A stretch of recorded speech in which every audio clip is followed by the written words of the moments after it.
All right, hello. So my name is Alisa. I am the admin of the Science of Teaching Reading group. Some of you might know me for PPR, some of you might know me for EC through 6. And what I do is help teachers to pass their exams. And so hopefully if you're in the Houston area, you are okay. I did decide to record just in case people in Houston or not, we might go in and out or whatever it might be with technology and electricity. So I did decide to just record it and I'll upload it to the page as well. So once again, my name is Alisa. I am a reading and writing teacher. So I'm also in the classroom with you guys as well. I have my master's in education. I've been a test prep tutor for the past 5 years, and I'm a certified teacher. So what I do is help teachers get certified by way of boot camps, one-on-one sessions, group sessions, all of those good things. Let's see here. Just letting some people in. And so with Science of Teaching Reading, I've had a lot of success in helping people pass this particular exam. So some strategies or just some things that you want to keep in mind, whether this is your first time or you've kind of spent a little bit more time on this exam, you know for sure you want to know vocabulary, right? So we want to know alphabetic principle, phonological awareness, phonemic awareness.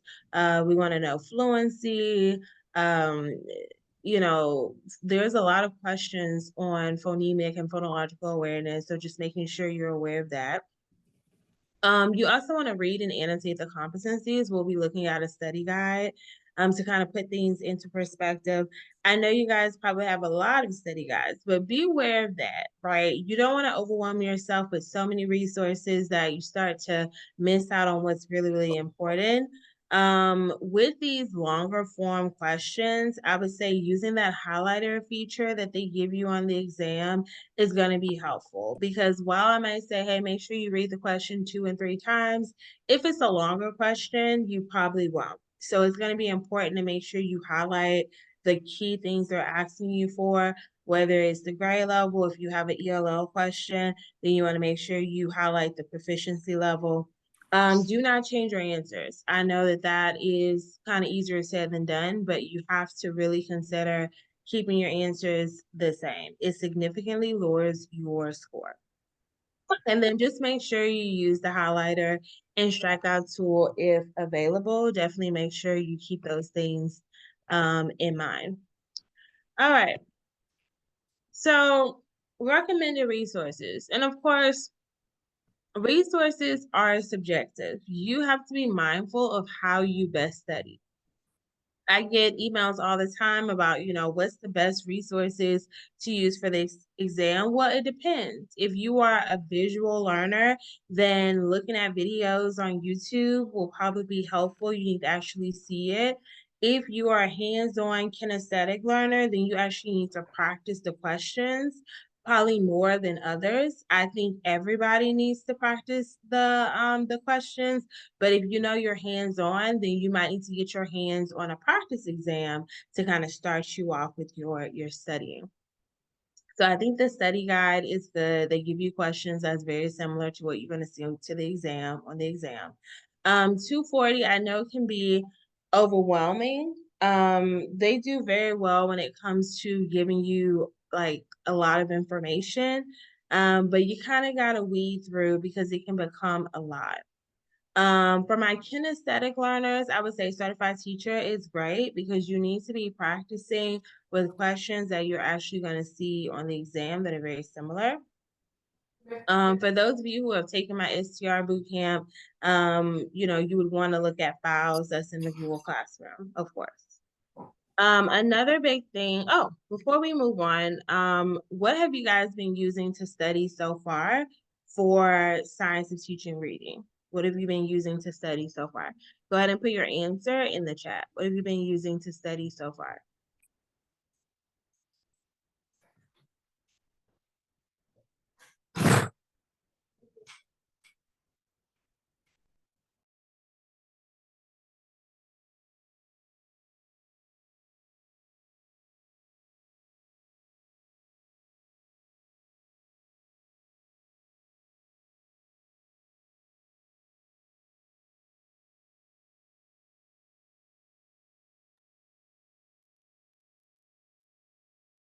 All right, Latitude 40, certify modules. Okay, got it, got it, got it.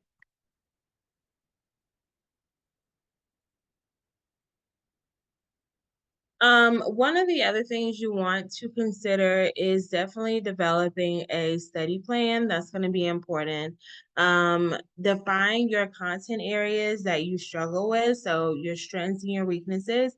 So one of the main things you want to make sure that you do is take a practice exam. That's going to be important. You don't want to go take the test and you haven't taken any type of practice exam.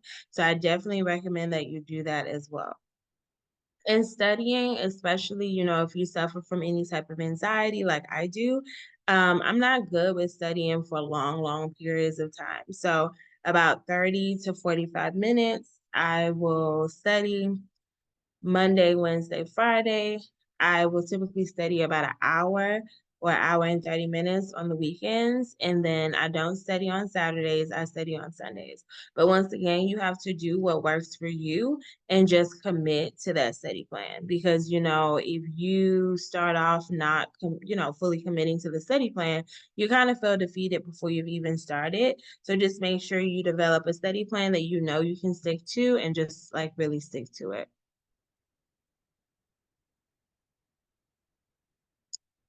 So the TEA study guide, I'm gonna pull that up for you right now. We're actually gonna be going over that study guide.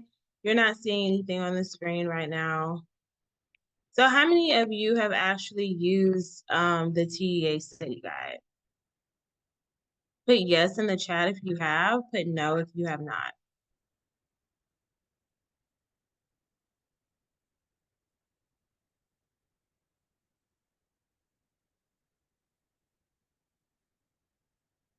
Okay, well, I'm glad that this can be helpful because a lot of us have not. So what I'm doing is just putting the link in here. And then the beauty of this exam, because I know for EC through 6, I don't know if the interactive practice exam is there for that. But for science of teaching and reading, the practice exam is right here. So definitely if you're about a week or 2 weeks out from taking your exam, you want to go ahead and take a practice exam. If you've just started with your studying, take a practice exam so that you know where you are. You don't want to just be studying blindly or putting so much effort into competencies that you actually did well on and then not really study the competencies you need the most help on. So definitely make sure you take a practice exam for sure. And this practice exam is just $10, so that should be helpful. All right, so the best way in which I use this study guide is I go to number 3, which is overview and exam framework. They give you about 5 hours on this exam. And, I'm not going to lie, you might need to take the full 5 hours, and that's okay. If you're able to, definitely start with the CRQ first. I would definitely do that, get that out the way, and then go ahead and start answering the question. It's about 90 selected response questions. If we look here, so reading pedagogy is 13% of the exam. Reading development fundamental skills is about 43%. Yes, it is. Reading development comprehension is 24%. But I think you can come back to it. And analysis and response is 20%. So when we look here at the competencies, competency 1 is foundations of science and future reading. I'm not going to read all of this to you, but what I recommend is that you print the study guide out and then you just make sure that you annotate the competencies. The competencies will give you the mindset and the framework of the exam for sure, and also give you the vocabulary that you need to directly study. If you're using Quizlet, you might have a Quizlet that has 200 and 300 terms. You will not need to know 200 and 300 terms. You only need to know the terms that are in the competencies. For example, like we talked about, You need to know the components of reading instruction, especially since the CRQ is going to have you identify what the student is struggling with, whether it is them struggling with high frequency words or consonant blends or consonant digraphs or inflectional endings. You need to know exactly like what it is that they're struggling with. And you can't do that if you don't know the vocabulary. And it's more than just knowing the vocabulary, it's being able to apply the vocabulary. This test is very much about application. So we need to know phonemic awareness, which is all about sounds. Students can do phonemic awareness with their eyes closed. So that's another thing to keep in mind. If they're talking about graphemes or writing anything out, it's typically not phonemic awareness or phonological awareness. That would fall somewhere in alphabetic principle or phonics. So just keep those things in mind.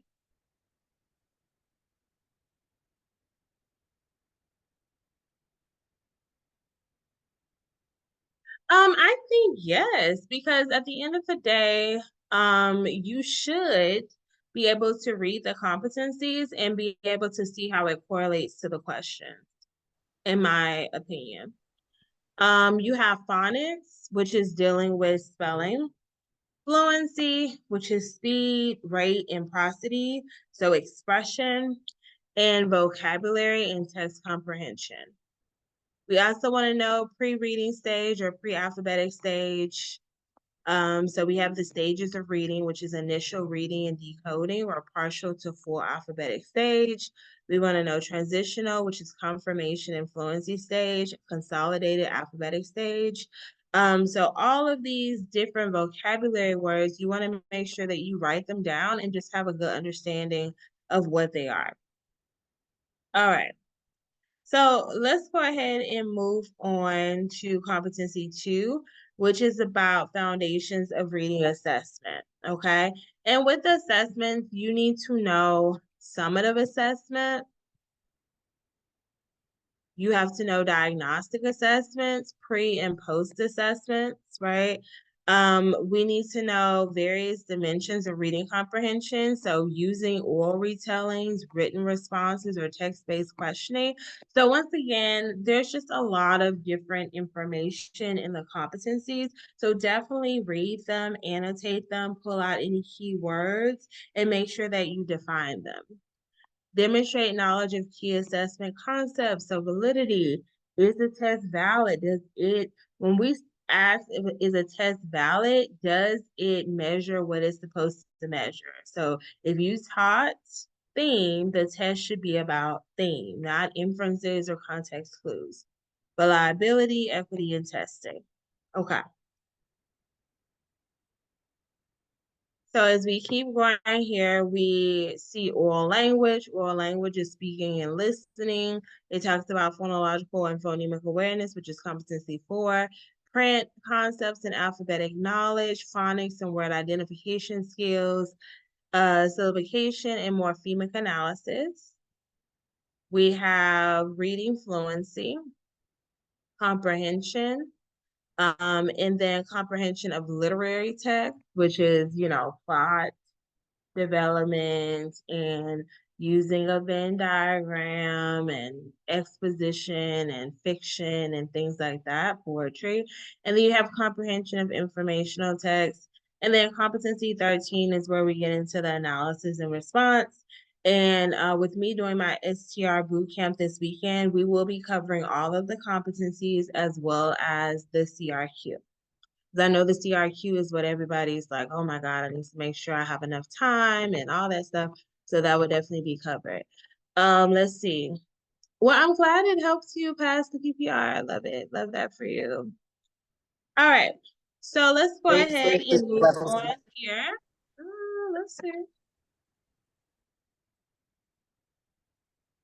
So terms that you want to make sure that you know.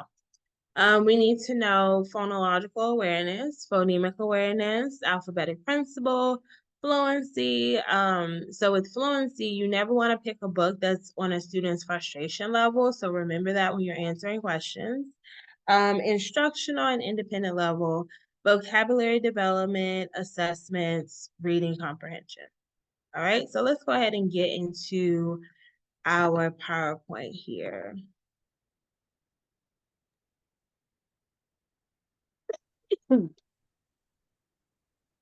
Oh, bless you.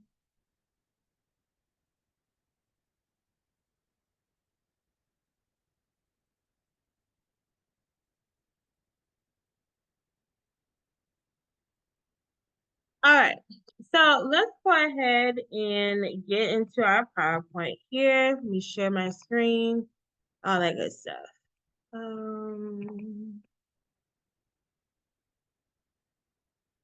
So with competency one, understanding foundational concepts, principles, and best practices of science of teaching reading. And then we have competency two, understanding foundational concepts, principles, and best practices. It is important to know instructional strategies that support each stage of reading development. I know in 240 is great for providing strategies because you're going to need to know those strategies when you're doing the CRQ. So when we look at stages of reading, we have confirmation and fluency. So between the ages of 7 and 8 years old, the child can read simple, familiar stories and selections with increasing fluency.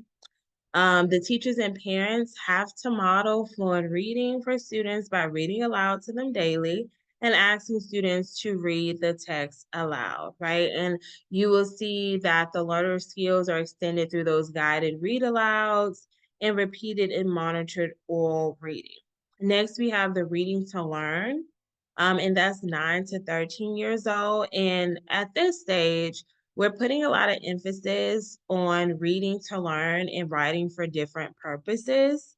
And so the learner has transitioned to a stage where he or she is expected to learn from their reading. So that's where the comprehension strategies come in, where we're trying to get students to monitor their learning, right? That's where that metacognition comes in. So what did you comprehend from paragraph one, or what didn't you comprehend? And we're using graphic and semantic organizers. So when we think about semantic, think about the M in semantics. And the M stands for meaning, specifically word meaning. We want students to be able to answer questions, to generate questions, especially at the beginning of the reading. We want them to kind of, be able to look at the title, look at the visuals, and be able to generate questions. And then recognizing textual structure. So how is the text structured at the end of the day? Is it structured chronologically? Is it structured problem solution? What is it? We want them to summarize, identify main ideas, so on and so forth. Multiple viewpoints. This is 14 to 17, right? So at this point, they are abstract learners. So this is when the reading becomes more complex and they're reading both expository, which is informational text, and narrative, which is like fiction and story. And we're asking them now to apply their viewpoints. What do they think? Provide an explanation, provide evidence, things like that. And then we have construction and reconstruction, which is known as the final stage. And reading is used for one's own needs and purposes, very much professional and personal. Reading serves to integrate one's knowledge with that of others to synthesize information. So while we will be going over questions, I do have like a study guide that has questions in it that I can send you guys free of charge because I'm a teacher as well, so I get it. Just go ahead and send me an email after, and I will also send you that study guide for free. So just it's fine. And yes, you can still sign up for the boot camp. Just send me an email and we will be good to go. But once again, the study guide, I'm just going to send it to you, whether you sign up or not. The boot camp, you still can sign up for this weekend. All right, let's go ahead and move on. So the students that we will need to know stages of spelling. Okay, you need to know stages of spelling. So pre-communicative, preschool and early kindergarten students, they're just using letters. They're beginning to understand their letters, but they're not really showing understanding that letters stand for a particular sound, right? They're not really seeing that. The teachers can help students learn the alphabet at this stage and learn to connect between letters and sounds, okay? At the pre-phonetic stage, this is when, and I'm just going to go ahead and use my annotation tools here. They're able to begin to understand that letters stand for specific sounds. But once again, still not able to make the full connection. So you might see M for mommy or the letter U for YOU. So a semi-phonetic speller might write I am and then HP. So I am happy.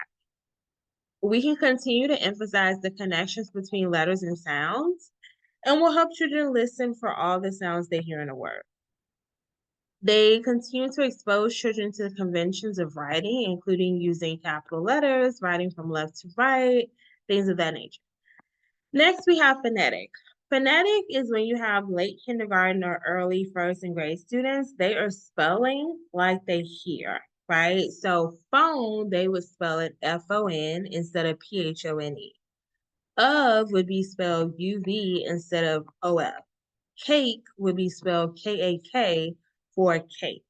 So a phonetic speller is basically going to spell how they hear. And one of the ways that teachers can help combat this is to expose them to sight words, introduce word families, spelling patterns, phonics, and word structure. So once again, if you have a CRQ and students are struggling with spelling, all of these strategies that I'm going over, introducing the students to word families, introduce them to spelling patterns, phonics, and word structures. All of these things you can include in your essay, right, to help you get to the passing score.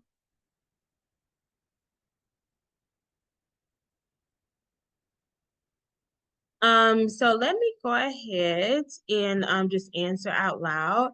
So Shatik, for the times, it's going to be this Saturday from 9 a.m. to 11, Sunday from 9 a.m. to 12 p.m., and Monday from 7 p.m. to 9. All of the sessions are recorded. Just like this session is going to be recorded, all of the sessions are recorded and they're uploaded to our STR Google Classroom, and you have access to all of these recordings for an entire year, as well as all the questions and things like that. All right. Next, we have the transitional stage. First grade students are learning to recognize common patterns and structures in words, and they begin to use those patterns in their writing. All right, so a student who is struggling or they're at the transitional stage, they might spell really like RELLY. So they struggle with incorporating vowels. They might struggle with words like height, and they might spell it HIGHKED, okay? They're going to struggle with irregularly spelled words like was and have. And so students at this stage will study common and unusual word patterns. For example, they may have a lesson on different ways the long E sound can be spelled, like EE as in need or EA as in need. And I actually have a really good quick video on transitional spelling because I feel like the rest of these stages are very much to the point. You're able to kind of pinpoint them in the scenarios better, but transitional might be harder to spot. So I do have a video that we're going to watch quickly. And I'll also link that video as well in the chat. No one's seeing anything right now. Give me 1 second.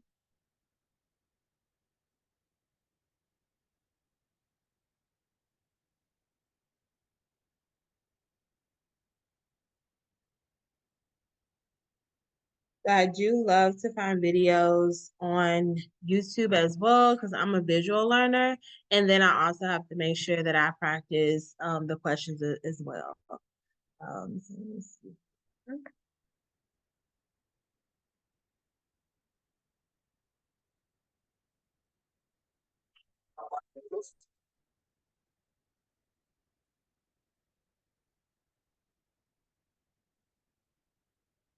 Just really focusing in on the in Louisiana.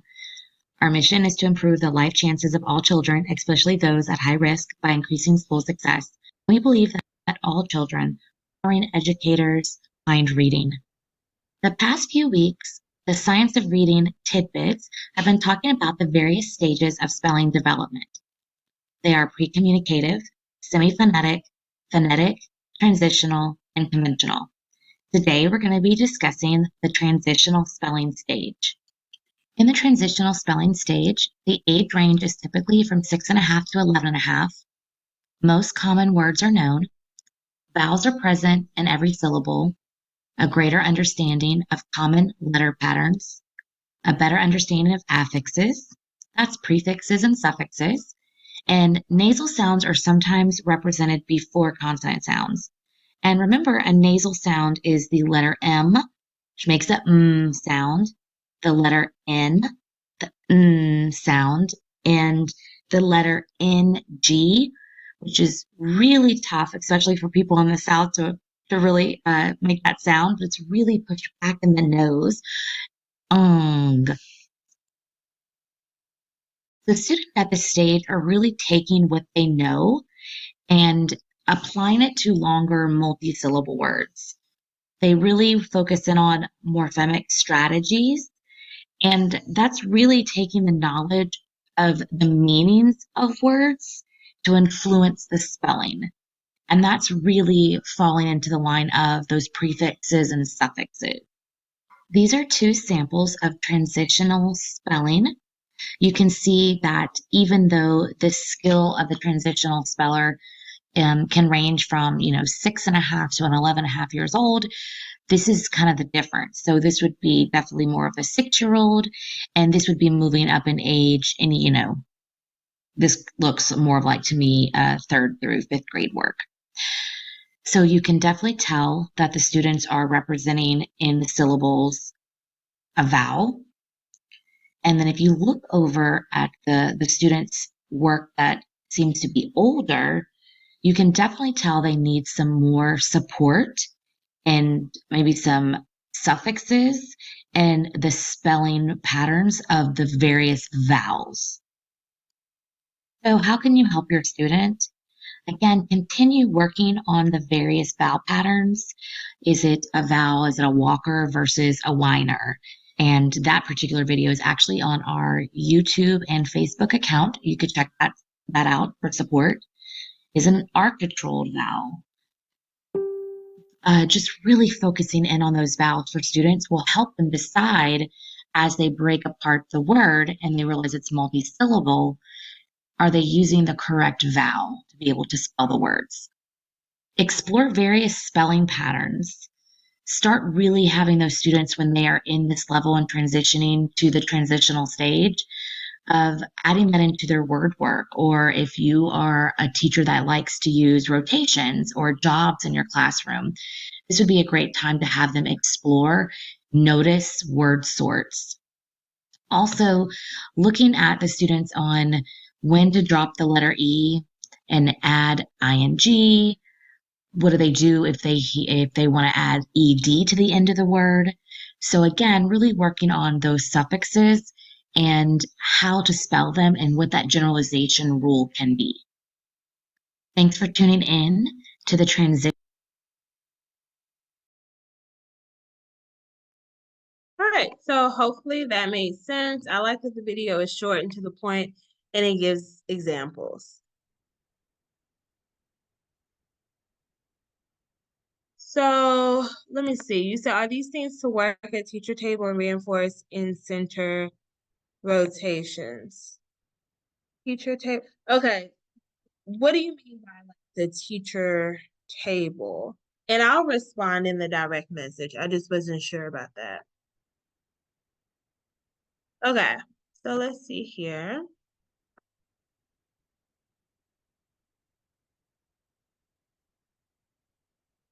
So next we have some phonics terms we want to make sure that we're aware of. So let me make this a little bit bigger. So when we blend, this is being able to draw individual sounds together to pronounce a word.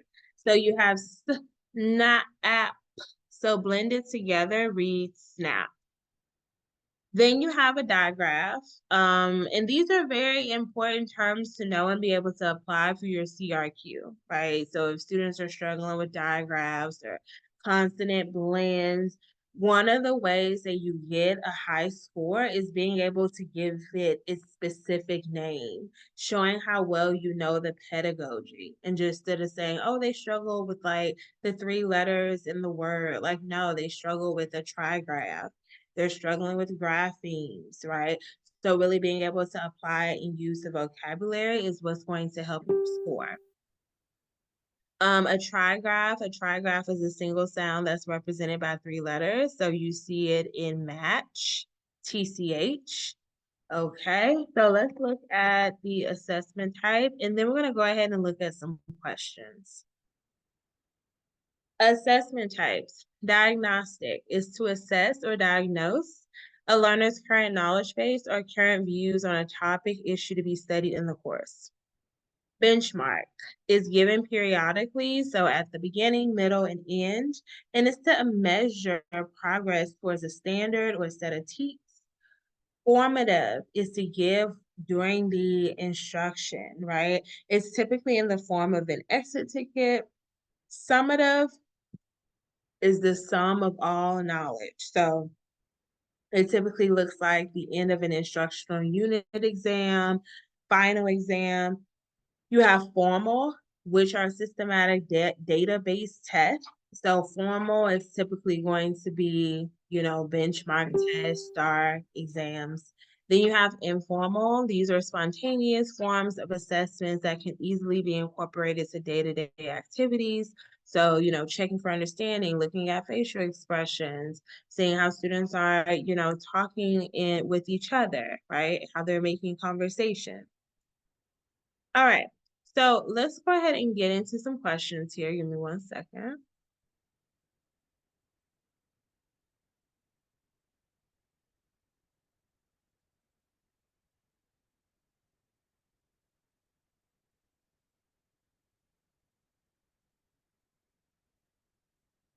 Do I have a YouTube page? I do have a YouTube page. I do. I'll post the link. I do have a YouTube page.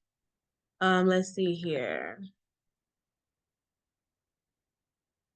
So let's look at number 3. Let's look at number 3 here, since we just talked about assessment. So a third grade teacher frequently uses an online application at the end of a lesson that allows the teacher to post a small task or question for students on the classroom computer.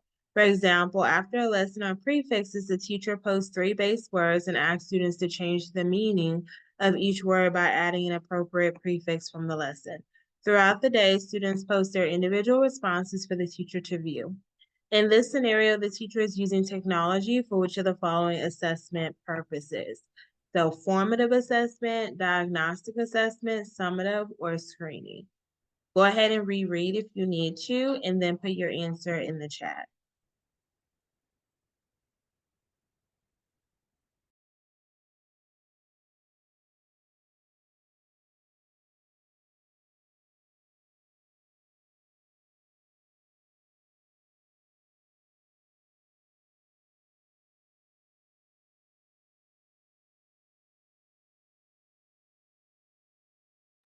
So they're being given this during the lesson, So keep that in mind.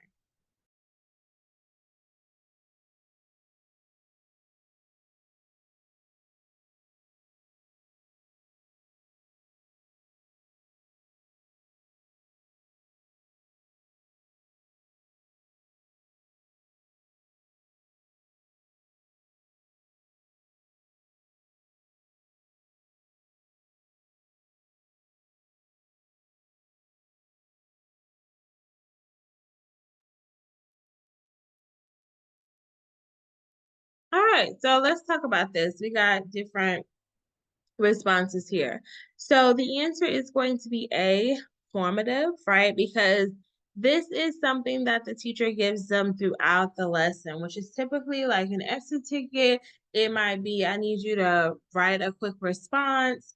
It might be like, I need you to draw what we just talked about, right? It's to assess if we need to review that lesson for the next day, or if the students got it and they can move on to the next, right? So it's day to day, lesson to lesson. Remember, diagnostic is to assess what students know before you begin kind of teaching them, okay? Summative is the sum of everything that they've learned. So a summative assessment is not, a day-to-day type kind of thing. So keep that in mind. So when we look here at screening, um, screening is typically administered in order to measure discrete skills, so specific skills that can identify a student or students as being at risk for developing reading difficulties, right? So screening them for specific, skills or specific teaks or something like that for potentially being at risk or having some type of reading difficulty. That's screening. So keep that in mind. So this is formative assessment. All right. So I did want to hit on phonological and phonemic awareness because it is a major part of the exam. So let me go ahead.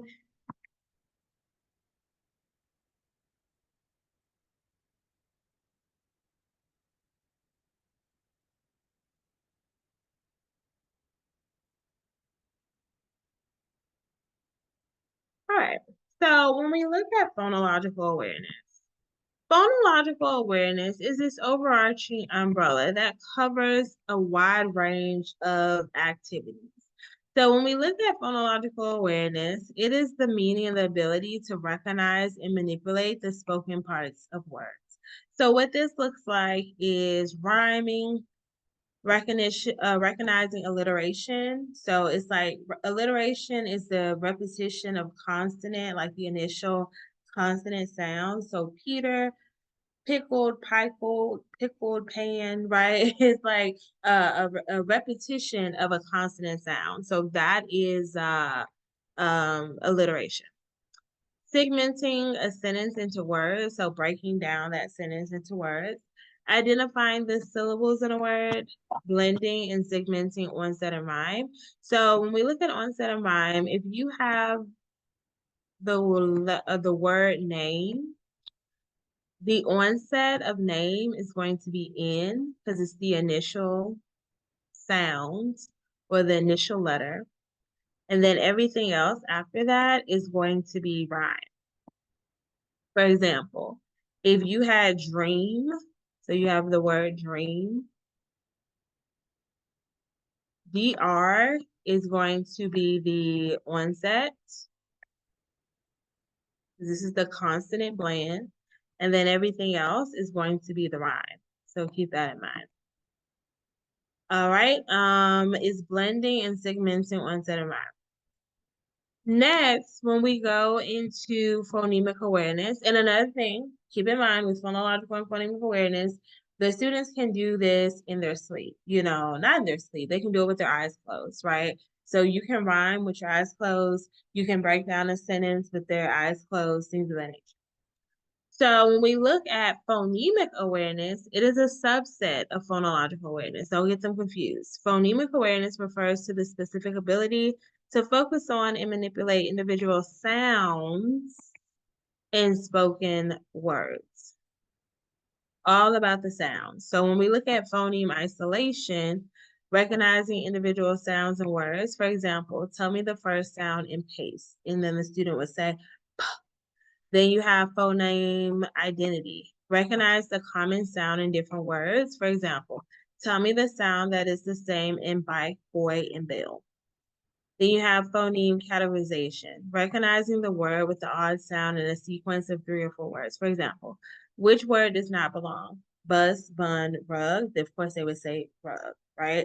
So all of these are being able to focus on and manipulate individual sounds in words.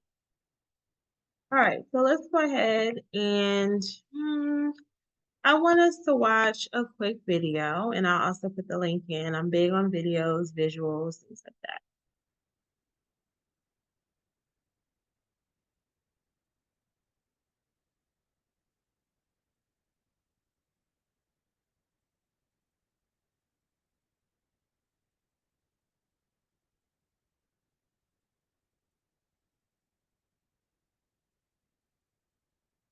and then we'll go ahead and look at some questions.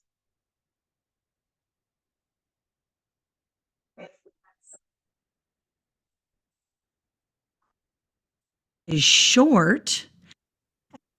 Consider this your sign to stock up on signage. Because right now at Vistaprint, all signs are 20% off. And letters. And so that's what these skills are here. I want you to think of phonemic awareness, phonics, and phonological awareness as this graphic right here. You'll see this in our book. In all of our elementary ed books that have to do with ELA, we talk about this. I'm going to start with the sub-skills first, the tiny skills that they need before they move to phonological awareness. But just understand that phonemic awareness is one of the first skills students get. This has to do with the sounds in words. Phonics is the next skill that has to do with the actual spelling. And phonological awareness is putting all of that together to understand words in full. Now I'm going to break this down a little more here. Phonemic awareness. Phonemic awareness is the sounds in words. Only the sounds. You can do phonemic awareness in the dark. When I was learning to teach reading, that's what my peer instructor told me. She said, if you're talking about phonemic awareness, you can close your eyes. You don't have to see the word. You're just listening for the sounds in the word. And you can see, and this is one of the easiest words, bat. Bat has 3 sounds. B, A, T. Now, students need to understand this as they're learning words because they have to understand the sounds in words. Some activities that teachers do, they might say something like, change the first sound in bat to a P sound. So the students then would go P, A, T. Or the teacher may say something like, take the first sound off of the word. And the students would then go, A, T. These are just exercises to help them understand the different sounds in words and get them acclimated with words. Now on the test, you're going to see this in a variety of ways, but I've pulled a couple of questions here for you to take a look at. All right, so phonemic awareness includes the ability to. So based off of the definition that was given to you, what would be the answer?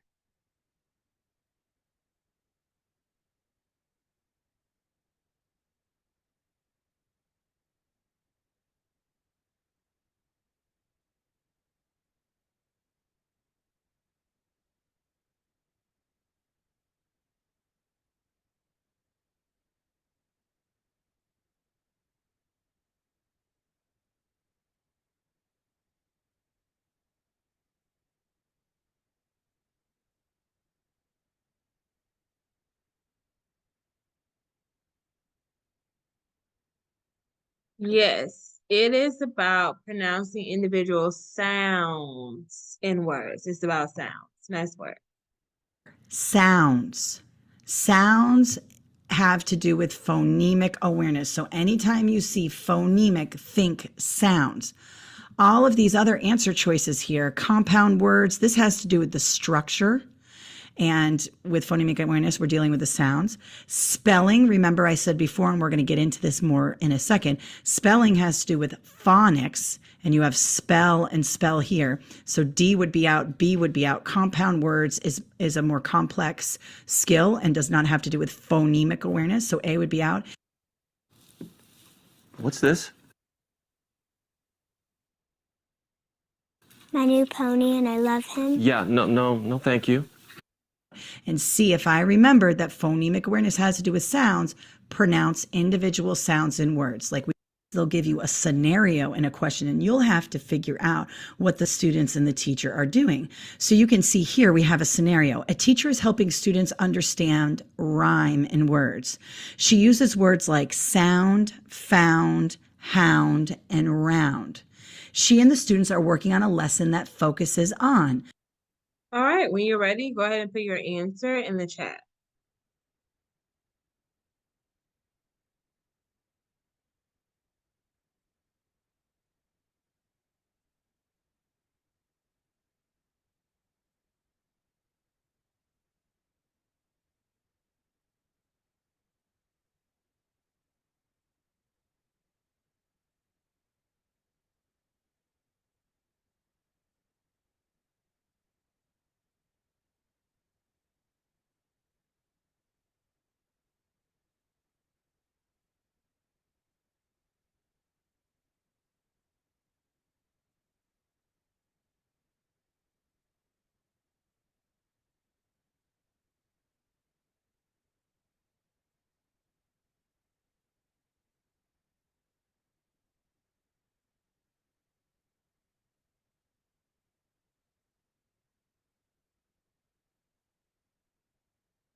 All right, I see a lot of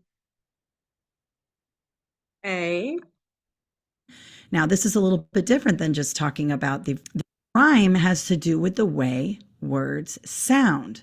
Now, in this instance, sound, found, hound, and round are all spelled similarly. So this could be tough because you have the O-U-N-D, O-U-N-D, O-U-N-D, and O-U-N-D. But when we're talking about rhyme, we're talking about the sounds in words. So phonemic awareness is going to be my best bet here. Phonics has to do with spelling, and we're not concerned here with the spelling. We're concerned with the way the words sound. So B is out. Semantic analysis, and I'll just go over this really quick. Semantic analysis has to do with the meaning in words. I always like to use the M in semantic and match that to meaning in words. And syntactic analysis, it has to do with syntax or structure. That's if it's spelled correctly or if the grammar is correct. Syntax has to do with errors in spelling or grammar. So make sure you pay attention to that. Semantics match the M, has to do with meaning. Syntax has to do with structure. But this is about rhyme, and rhyme has to do with the way words sound. And in this instance, phonemic awareness would be your best bet here. All right, so I'm gonna go ahead and put the link in the chat. Just want to drop resources for you to use along the way. And we're gonna go ahead and look at a question from phonological phonemic awareness here.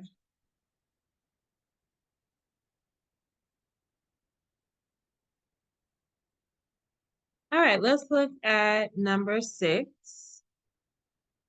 So as part of an informal assessment of students' phonemic awareness skills, a kindergarten teacher meets with individual students and says, we're going to play a word game. I'm going to say a word that you know. When you hear it, I want you to say each sound in the word in the right order.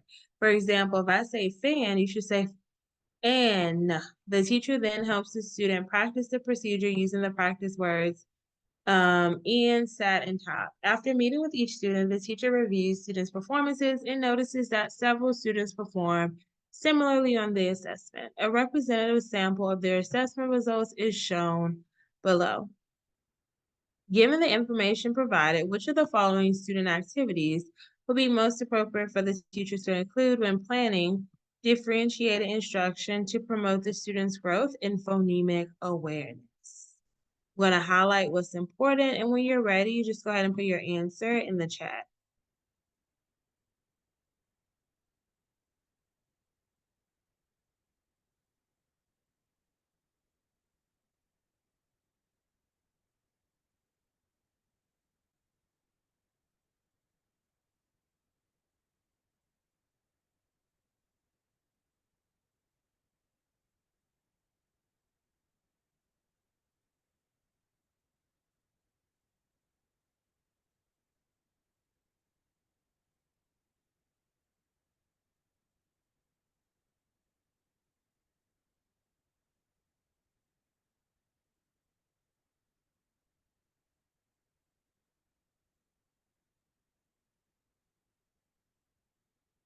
All right, so we know that this informal assessment was about phonemic awareness, and they had to basically break down the sounds in the word. So target word, the student response is at, so they did good here.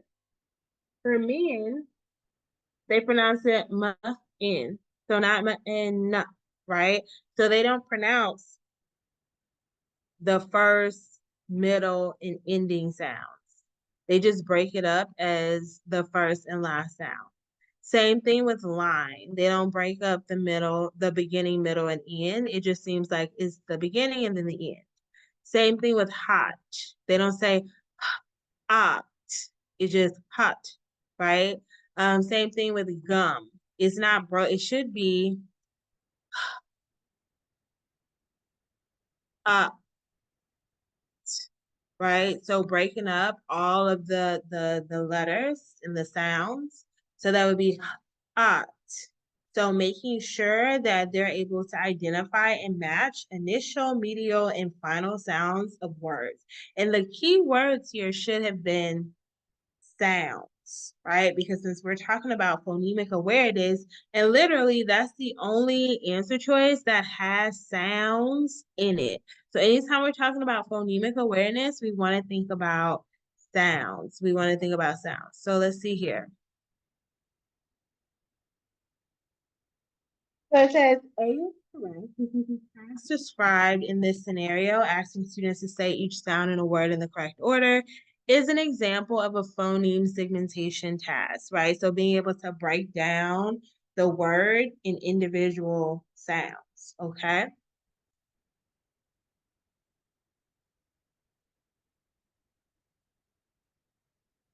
And we want to stay, we want to stay with our first mind because we got this. We want to stay with our first mind. We can do it. We can do it. All right, so I hope this was helpful. For those of you who had questions about the boot camp, it's going to be July 13th through July 15th. We're going to break down the competencies, break down rigorous questions. You're going to get access to resources that actually work and access to a mentor that can help you pass and answer any questions that you have. I will be putting my email in the chat. So once again, if you need the study guide that's free of charge, email me. Whether you take the boot camp or not, you will still get the study guide because I want you guys to pass and do what you have to do to go ahead and get fully certified. So I hope this was helpful. I'm going to go ahead and put my email in the chat. And then I know Gabby was talking about the YouTube, so I'm going to put the YouTube in there. And then you guys are free to go. You might have a great rest of your day. I hope this was helpful.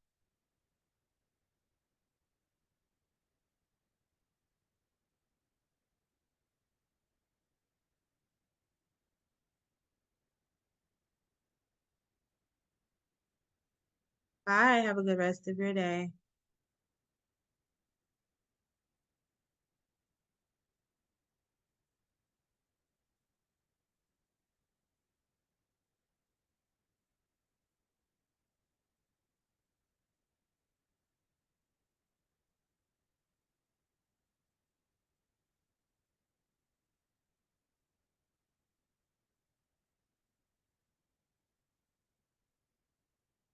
I will be praying for you. Yes, absolutely. You got this.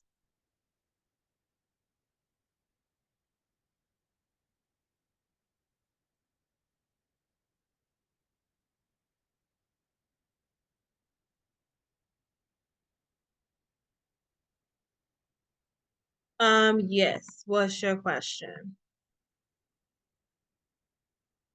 I'm glad it was helpful. Glad to hear it.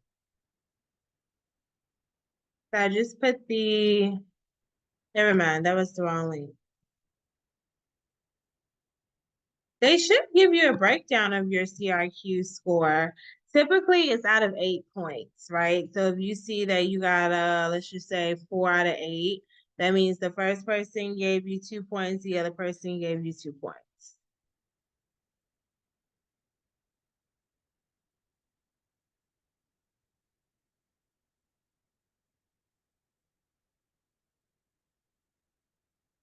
But it's out of 4.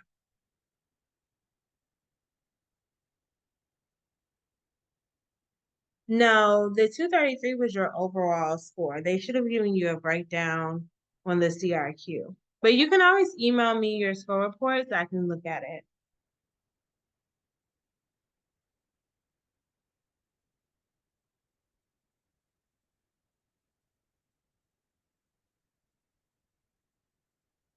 Here's my email. If you want to send me what you have, I can look at it and kind of get a better understanding.